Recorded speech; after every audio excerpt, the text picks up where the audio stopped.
Mlipuko mkubwa uliotikisa kituo cha polisi cha Nagamo mjini Srinagar, Jammu na Kashmir jana Ijumaa, Novemba 14 mwaka 2025 umesababisha vifo vya watu 9 na kujeruhi wengine 29.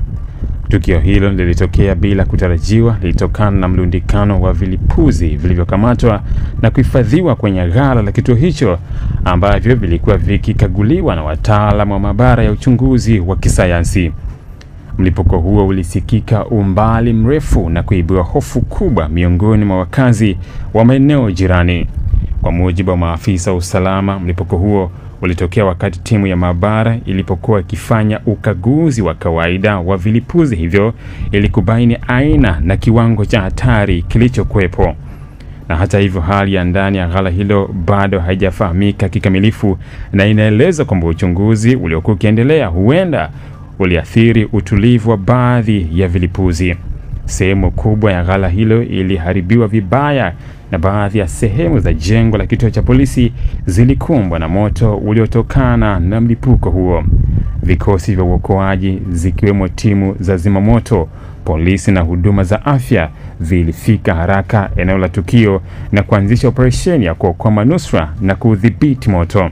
Majeruhi walikimbizwa kwenye vituo mbalimbali vya afya mjini Srinagar, huku baadhi wakiripotiwa kuwa katika hali ya mahututi.